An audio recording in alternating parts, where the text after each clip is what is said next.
हम पढ़ रहे थे कोऑर्डिनेट ज्योमेट्री अर्थात निर्देशांक ज्यामिति।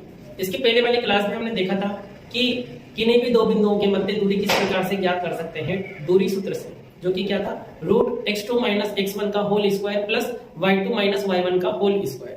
दो बिंदुओं, कोई भी दो बिंदु यदि हमें दिए गए हो, माना ये A है और ये जो दूसरा बिंदु है वो B है, इसके निर्देशांक दिए हमें 11,7 और इसके निर्देशांक दिए हमें -2,3। इन दोनों बिंदुओं के मध्य दूरी ज्ञात करनी हो, अर्थात हमें ये दूरी ज्ञात करनी हो, तो इसके लिए दूरी सूत्र यानी कि AB बराबर दूरी सूत्र x2 - x1 का whole square plus y2 - y1 का होल स्क्वायर लगाते हैं। इसमें जो आगे वाली वैल्यू है वो x की और पीछे वाली y की, आगे वाली वैल्यू x की और पीछे वाली वैल्यू y की होती है। फर्स्ट बिंदु है हमारे पास, पहला बिंदु तो 1 1 लगाते हैं, और जो सेकंड वाला बिंदु है दूसरा, तो यहाँ पर नीचे 2 2 लगाते हैं। तो x1 का मान 11 और y1 का मान 7, इसी प्रकार x2 का मान -2 और y2 का मान 3। ये सभी वैल्यू हमें जब यहाँ पर रखेंगे तो हमें इन दोनों बिंदुओं के बीच की दूरी प्राप्त हो जाएगी। इसके साथ ही हमने पिछली क्लास में देखा था कि कोई भी दो बिंदु रहते हैं, उन दोनों बिंदुओं को मिलाने वाली जो रेखा है AB, इस रेखा को कोई तीसरा बिंदु प्रतिच्छेद करता हो या इस रेखा को विभाजित करता हो, काटता हो। सपोज यहाँ पर कोई बिंदु है P और वो P बिंदु इस रेखा को AB को कहीं से विभाजित करता है, तो हमें इस P बिंदु के निर्देशांक पूछे जाते हैं। तो जब विभाजित करने वाले बिंदु के निर्देशांक निकालने होते हैं, तो यहाँ पर हम विभाजित करने वाले बिंदु के निर्देशांक x, y मानेंगे। तो विभाजित करने वाले बिंदु के निर्देशांक x, y बराबर फॉर्मूला होता है विभाजक सूत्र वाला formula m1 x2 plus m2 x1 बटा m1 plus m2 m1 y2 plus m2 y1 बटा m1 प्लस m2। इस प्रकार ये जो विभाजन सूत्र है, इस विभाजन सूत्र के द्वारा विभाजित करने वाले बिंदु के निर्देशांक ज्ञात किए जाते हैं।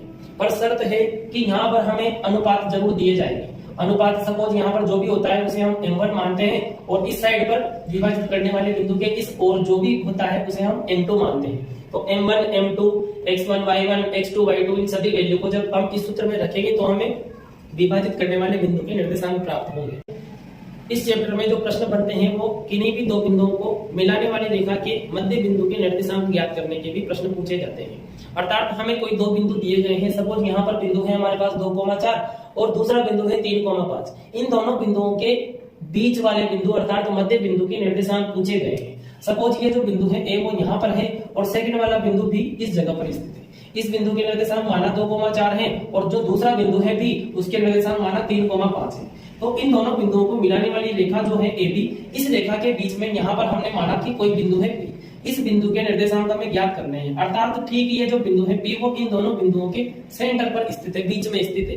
तो जब इसके निर्देशांक ज्ञात करने होते हैं तो अच्छा अनुपात भी नहीं दिया गया यहाँ पर। तो जब अनुपात नहीं दिया गया हो, यदि अनुपात दिया जाता 2,2, 2:2, 3:5, तो फिर हम विभाजन सूत्र का प्रयोग करके इस बिंदु के निर्देशांक निकाल लेते। लेकिन यहाँ पर हमारे पास अनुपात नहीं है, जबकि उसने एक बात बोली है कि ये जो बिंदु है P वो इन दोनों बिंदुओं के ठीक सेंटर पर स्थित है, मध्य में स्थित है। तो जब मध्य में स्थित है तो इसका अर्थ क्या होगा कि ये वाली डिस्टेंस और ये वाली डिस्टेंस, दोनों दूरियां, ये दूरी और ये दूरी बराबर होगी। इसे हम यूं भी मान सकते हैं कि 1,1 या 2,2, 100,100, और विभाजन सूत्र का प्रयोग कर सकते हैं m1 m2 का मान आते हैं, क्योंकि x1 y1 और x2 y2 की तो वैल्यू दे रखी है और m1 m2 की वैल्यू हम फाइंड कर सकते हैं। सपोज यहाँ पर 1 1 है, तो लेकिन यहाँ पर कुछ भी नहीं है, तो हम डायरेक्ट फॉर्मूला लगाएंगे मध्य बिंदु की निर्देशांक। और वो क्या होता है, वो होता है कि आगे वाले x और x के निर्देशांक को प्लस कर लो और उसका हाफ कर लो। जैसे यहाँ पर है सूत्र होता है मध्य बिंदु के निर्देशांक, मध्य बिंदु के निर्देशांक बराबर, मध्य बिंदु के निर्देशांक बराबर होता है x1 प्लस x2 बटे 2, कोमा हम निर्देशांक निकाल रहे हैं तो वो ब्रैकेट में होगा, कोमा आएगा, कोमा के इस साइड पर x की वैल्यू होगी और कोमा के उस साइड पर y की वैल्यू होगी। तो यहाँ पर लिखना है हमें x1 प्लस x2 बटे 2 और कोमा के उस तरफ लिखना है y1 प्लस y2 बटे 2। ये जो सूत्र है मध्य बिंदु के निर्देशांक का सूत्र, इस सूत्र के द्वारा, इस फॉर्मूले के द्वारा हम मध्य बिंदु के निर्देशांक ज्ञात कर सकते हैं। जैसे कि x1 की वैल्यू हमारे पास 2, तो यहाँ पर 2 प्लस x2 की वैल्यू है 3 बटे 2, कोमा y1 की वैल्यू हमारे पास 4 प्लस y2 की वैल्यू है 5 बटे 2 और ब्रैकेट क्लोज। तो ब्रैकेट लगा दिया, 2 और 3 5 बटे 2, कोमा 4 और 5 9 बटे 2। तो इस प्रकार ये जो मध्य बिंदु है उसके निर्देशांक होंगे 5 बटे 2, 9 बटे 2। डिवाइडेशन की आवश्यकता नहीं है, बस यही इस बिंदु के निर्देशांक हो जाएंगे। इस प्रकार किन्हीं भी दो बिंदुओं के मध्य बिंदु के निर्देशांक यदि पूछे जाए तो हमें इस फॉर्मूले का प्रयोग करना है और उन दोनों बिंदुओं को मिलाने वाली रेखा का मध्य बिंदु ज्ञात करना है। तो यहाँ पर हमने पढ़ा दूरी सूत्र, विभाजक सूत्र, मध्य बिंदु के निर्देशांक का सूत्र। अब अगला है वो है यहाँ पर त्रिभुज का क्षेत्रफल निकालना। यानी हमें कोई भी ट्रायंगल दिया जाता है तो उस त्रिभुज के उस ट्रायंगल के निर्देशांक किस प्रकार से ज्ञात करने हैं वो देखेंगे हम।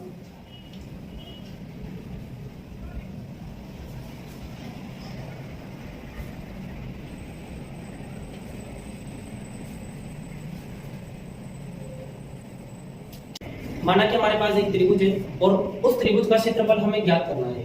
अधिकांश जो बोर्ड एग्जाम में उसमें ये क्वेश्चन आया हुआ है काफी बार और मैक्सिमम नंबर में पूछा जाता है।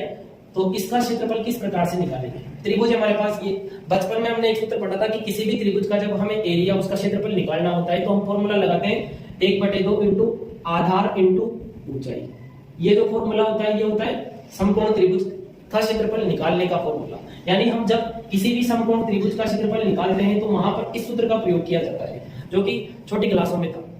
त्रिभुज जो होता है वो मेन मुख्यतः दो प्रकार का होता है। कोई भी ट्रायंगल, कोई भी जो त्रिभुज होता है वो मुख्य दो प्रकार का होता है। एक होता है भुजा के आधार पर और एक होता है उसके कोण के आधार पर। जो त्रिभुज का निर्धारण करेंगे हम भुजा के आधार पर, तो भुजा के आधार पर यदि किसी त्रिभुज में सभी भुजाएं समान होती है तो उसे कहते हैं हम समबाहु त्रिभुज। समबाहु त्रिभुज जिसकी सारी भुजाएं समान हो। सपोज यहाँ पर हमारे पास कोई त्रिभुज है जिसकी सभी भुजाएं 5 सेंटीमीटर की, तो ये जो त्रिभुज होगा वो होगा समबाहु त्रिभुज। इसके अलावा जो दूसरा है समद्विबाहु त्रिभुज। समद्विबाहु त्रिभुज जिसकी कोई सम का मतलब समान, द्वि का मतलब दो, बाहु का मतलब भुजा, जिसकी कोई दो भुजाएं समान होती है उसे समद्विबाहु त्रिभुज कहते हैं। जैसे कि ये जो त्रिभुज है उसकी एक भुजा 5 है, दूसरी भुजा 5 बट तीसरी भुजा जो है वो 7 सेंटीमीटर की सेंटीमीटर की। तो जो ये होगा वो होगा समद्विबाहु त्रिभुज। परंतु हमारे पास जो ऐसा त्रिभुज है जिसकी सभी भुजाएं अलग अलग हो उसे कहते हैं विषमबाहु त्रिभुज। जब किसी त्रिभुज की सभी भुजाएं अलग अलग होती है तो उसे कहते हैं विषमबाहु त्रिभुज। जैसे कि एक त्रिभुज की 5 सेंटीमीटर की, 6 सेंटीमीटर की और 7 सेंटीमीटर की भुजाएं हैं जो कि अलग अलग है, जैसे कहते हैं विषमबाहु। तो त्रिभुज का निर्धारण हम दो प्रकार से कर सकते हैं। एक तो भुजा के आधार पर जो कि 3 प्रकार का होता है और एक होता है कोणों के आधार पर। एक होता है समकोण त्रिभुज। किसी भी त्रिभुज के जो 3 कोण होते हैं उन तीनों कोणों में से यदि कोई एक कोण 90 डिग्री का हो, 90 डिग्री का हो तो वो कहलाता है समकोण त्रिभुज। और समकोण त्रिभुज का नाम आते ही क्वेश्चन बनना चाहिए पाइथागोरस थ्योरम का। पाइथागोरस प्रमेय होती है कर्ण स्क्वायर बराबर आधार स्क्वायर प्लस लंब स्क्वायर। कोण के आधार पर त्रिभुज के प्रकार पढ़ रहे थे हम। पहला समकोण त्रिभुज, दूसरा न्यून कोण त्रिभुज। यानी किसी त्रिभुज में यदि तीनों कोण 90 डिग्री से कम हो, तीनों कोण 90 डिग्री से कम होते हैं तो उसे कहते हैं न्यून कोण त्रिभुज। और तीसरा जो होता है वो होता है अधिक कोण त्रिभुज। यानी किसी त्रिभुज में जब कोई भी एक कोण 90 डिग्री से अधिक हो तो वो कहलाता है अधिक कोण त्रिभुज। ये हमने छोटी क्लासों में देखा था। अब हम इस वाले जो चैप्टर है निर्देशांक ज्यामिति, इसमें मुख्य इंपोर्टेंट टॉपिक है त्रिभुज का क्षेत्रफल निकालना। किसी भी बोर्ड एग्जाम को उठाकर देखना, त्रिभुज का क्षेत्रफल वाले जो सवाल है वो 6 नंबर का आया हुआ है। तो त्रिभुज का क्षेत्रफल निकालना हमारे इस चैप्टर में मोस्ट इंपोर्टेंट है। तो त्रिभुज का क्षेत्रफल किस प्रकार का होता है एक बार हम उसका कंसेप्ट क्लियर कर लें कि त्रिभुज क्या होता है। त्रिभुज 2 प्रकार का होता है, भुजाओं के आधार पर और कोणों के आधार पर। इस प्रकार 6 प्रकार के त्रिभुज हो गए। यदि हमारे पास समकोण त्रिभुज होता है तो हम फॉर्मूले का प्रयोग करते हैं त्रिभुज का क्षेत्रफल निकालने के लिए, ये वाला। परंतु यदि समकोण त्रिभुज नहीं होता, कोई अन्य होता, तो फिर वहां पर हम सूत्र लगाते हैं हीरोन का सूत्र, जो कि 9th क्लास में पढ़ा था। 12वीं प्रश्नावली हीरोन का सूत्र, उसमें पढ़ा था हीरे का सूत्र एस कोष्टक s minus a s minus b s minus c be the under root. वो वाला जो फॉर्मूला था वो लगाते हैं वहां पर। किसी भी त्रिभुज का यदि हमें क्षेत्रफल निकालना हो, दुनिया का कोई सा भी त्रिभुज उसका क्षेत्रफल निकालना हो और उसकी तीनों भुजाएं हमें ज्ञात हो, जैसे ये 5 सेंटीमीटर, ये 6 सेंटीमीटर, ये 7 सेंटीमीटर, तो हम इस त्रिभुज का सूत्र चाहे समकोण हो या नहीं हो, यदि समकोण हो तो इसका प्रयोग करना है और यदि समकोण नहीं हो तो हीरोन के सूत्र का प्रयोग करना है। अब ये कब की कंडीशन है, ये कब लगा सकते हैं जब हमारे पास भुजाओं का मान हो। परंतु यहाँ पर इस अध्याय में, इस चैप्टर में जो प्रश्न है त्रिभुज के क्षेत्रफल निकालने वाले, वहां पर हमें भुजा का मान नहीं दिया जाएगा। तो फिर यहाँ पर त्रिभुज का क्षेत्रफल किस प्रकार से निकालेंगे? जब समकोण त्रिभुज हो तो ये वाले का प्रयोग करना है 1/2 इंटू आधार इंटू ऊंचाई। जब किसी भी प्रकार का त्रिभुज और भुजा हमें तीनों ज्ञात हो तो वहां पर हीरोन के सूत्र का प्रयोग करते हैं। और जब तीसरा वाला कि हमें यहाँ पर तीनों शीर्ष, ये जो तीनों शीर्ष हैं, इन तीनों शीर्षों के निर्देशांक पता हो, जैसे कि इसके निर्देशांक के 2,3, इस बिंदु के निर्देशांक के 5,4, इस बिंदु के निर्देशांक के -1,2। तो जब हमें तीनों निर्देशांक पता होते हैं तो हम उस त्रिभुज का क्षेत्रफल किस प्रकार से ज्ञात करते हैं, इसके लिए देखते हैं हम आगे।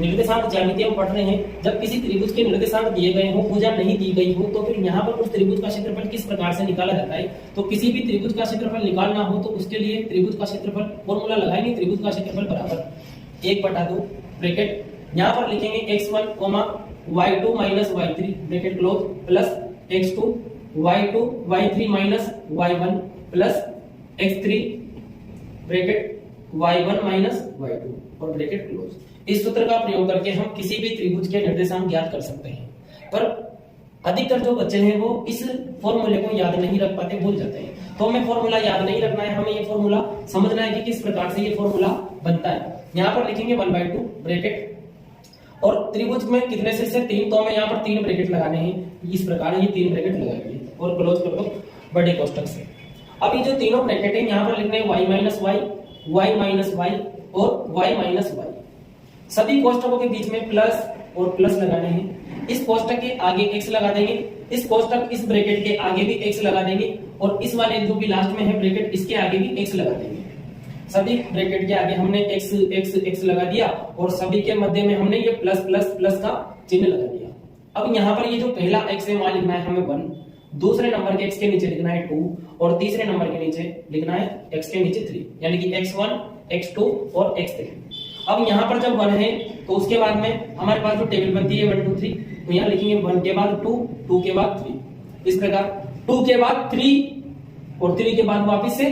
सपोज हमारे पास कोई दो नंबर है 1 2 3, तो फर्स्ट पहले हम 1 के बाद 2 पे जाएंगे और 2 के बाद 3 पे, 2 के बाद वापस नहीं आना, 2 के बाद केवल 3 पे जाना है, फिर 3 के बाद कहां पर जाएंगे वापस से 1 पे। तो यहाँ पर देखेंगे 1 के बाद कहां गए, 1 के बाद 2 2 और 2 के बाद कहां गए 3, तो 2 के बाद 3, यहाँ पर देखिए 2 आ रहा है तो 2 के बाद 3 और 3 के बाद वापस से 1, यहाँ देखिए 3 आ रहा है 3, तो 3 के बाद वापस से 1 और 1 के बाद 2, बन गया सूत्र त्रिभुज का क्षेत्रफल। तो इस सूत्र में मान रखना है। अब यहाँ पर हमारे पास x1 y2 y3 इनकी वैल्यू कहां पर है, तो जो पहला बिंदु है सब जानते हैं कि कोई भी कोऑर्डिनेट होते हैं निर्देशांक, उसमें कोमा के इस साइड x की वैल्यू होती है, उस साइड पर y की वैल्यू, यहाँ पर भी सेम x की वैल्यू y की वैल्यू, यहाँ पर भी x की वैल्यू और y की वैल्यू। ये जो पहला बिंदु है वहां पर हमें लगाना है 1 1 1 1, यानी x1 का मान हो गया 2 और y1 का 3। जो दूसरे नंबर का बिंदु है वहां लिखना है 2 2, यानी x2 का मान 5 और y2 का 4। यहाँ पर x3 3 3 लगा देंगे, तीसरा बिंदु है तो 3 3, पहला बिंदु है 1 1, दूसरा बिंदु है 2 2, तीसरा बिंदु है 3 3। तो x1 y1 x2 y2 x3 y3 इन सभी की वैल्यू यहाँ पर जब पुट करेंगे तो हमें मिलेगा त्रिभुज का क्षेत्रफल। जब वैल्यू रखेंगे तो हमारे पास मिलेगा 1/2 ब्रैकेट x1 की वैल्यू कितनी है हमारे पास 2, यहाँ पर रखेंगे 2 ब्रैकेट y2 की वैल्यू कितनी है हमारे पास 4, माइनस y3 की वैल्यू कितनी है 2 ब्रैकेट क्लोज, प्लस x2 की वैल्यू हमारे पास 5 ब्रैकेट y3 की वैल्यू 2 माइनस y1 की value 3 bracket close, plus x3 की जगह x3 की वैल्यू हमारे पास माइनस के 1 फिर ब्रैकेट ये ब्रैकेट y1 का मान है हमारे पास 3 माइनस y2 की वैल्यू हमारे पास 4। इस प्रकार इन सभी मानों को जब हम इस सूत्र में रखते हैं तो केवल इसको सोल्व करना है। 1/2 ब्रैकेट 2 मल्टीप्लाई, हर ब्रैकेट के बाहर मल्टीप्लाई होता है गुणा, 4 में से 2 को माइनस करेंगे तो 2 प्लस 5 की जगह पर 5 इंटू 2 में से माइनस 3 को 2 में से माइनस करेंगे 3 को तो मिलेगा हमें माइनस के 1, प्लस और माइनस दोनों जब मल्टीप्लाई होंगे तो यहाँ पर बनेगा माइनस का 1 मल्टीप्लाई यहाँ इंटू 3 में से माइनस करना है 4 को तो क्या मिलेगा माइनस के 1 ब्रैकेट क्लोज, ये ब्रैकेट क्लोज। और भी आगे चलेंगे तो 1/2 ब्रैकेट 2 2 जा 4 2 दूनी की 4 प्लस 5 और माइनस 1 को दोनों को जब इंटू करवाएंगे तो मिलेगा माइनस का 5। आगे -1 और -1 दोनों को जब मल्टीप्लाई करवाएंगे तो मिलेगा हमें प्लस का 1 ब्रैकेट क्लोज कर देंगे। 1/2 इंटू 4 और 5 कितने हुए 5, 4 में 1 को प्लस करेंगे तो 5 और 5 में से 5 को माइनस करेंगे तो 0। तो इसकी जो वैल्यू आएगी वो मिलेगी हमारे पास 0, यानी ऐसा कोई त्रिभुज होगा ही नहीं। इसका क्षेत्रफल क्या आया हमारे पास 0, और कोई भी जो त्रिभुज होता है उसका क्षेत्रफल कभी भी 0 नहीं हो सकता। अर्थात ये जो त्रिभुज बनाया वो त्रिभुज नहीं होगा, मतलब ये जो 3 बिंदु है वो 3 बिंदु त्रिभुज न बनाकर एक रेखा में स्थित होंगे। अर्थात ये जो तीनों बिंदु है त्रिभुज कब नहीं बनता, जब तीनों बिंदु केवल एक ही रेखा पर स्थित होते हैं, अर्थात वो संरेख होते हैं, तब त्रिभुज नहीं बनता। तो जब क्वेश्चन बनता है कि जांच कीजिए कि ये तीनों बिंदु संरेख है, तो हम वहां पर त्रिभुज का फॉर्मूला लगाकर भी जांच कर सकते हैं, या एक फॉर्मूला था कि फर्स्ट बिंदु यहाँ पर है ए, दूसरा बिंदु यहाँ पर है बी और तीसरा बिंदु है यहाँ पर सी, तो हम दूरी निकालते थे ए बी, फिर दूरी सूत्र के द्वारा, और दूसरी दूरी निकालते थे बी सी, फिर तीसरी दूरी और निकालते थे ए सी। ये तीनों दूरियां में, इन तीनों दूरियों में यदि कोई दो दूरियों का योग तीसरी दूरी के बराबर आता है तो हम कह देंगे कि ये तीनों बिंदु संरेख है, और यदि बराबर नहीं आता तो संरेख नहीं है। ये वाला वो मेथड भी हम यहाँ पर संरेख वाले सवाल में क्वेश्चन बनता है ये कि क्या ये तीनों बिंदु संरेख होंगे, तो इसके लिए या तो ये वाला मेथड का प्रयोग करेंगे या फिर उससे बेस्ट है कि हम त्रिभुज का फॉर्मूला लगाएं और वहां पर सभी वैल्यू को पुट करें रखें। यदि लास्ट में 0 निकलता है तो हम कह सकते हैं कि ये जो तीनों बिंदु है वो त्रिभुज न बनाकर एक ही रेखा में स्थित होंगे, अर्थात संरेख होंगे। तो यहाँ पर हमने जो पढ़ा वो त्रिभुज का क्षेत्रफल, मध्य बिंदु का सूत्र, विभाजन सूत्र और दूरी सूत्र, इन 4 सूत्रों को पढ़ा। इस प्रकार हमने पूरे चैप्टर का एक बार से बेसिक कंसेप्ट क्लियर कर लिया है। अब हम जब आगे की क्लास लेंगे तो उसमें प्रत्येक चैप्टर अर्थात 7.1, 7.2, 7.3 सभी प्रश्नावलियों के जितने भी सवाल हैं और जितने भी उदाहरण हैं उन सभी उदाहरणों को कंप्लीट करेंगे। ठीक है, आगे की क्लास के लिए मिलते हैं कल से। धन्यवाद।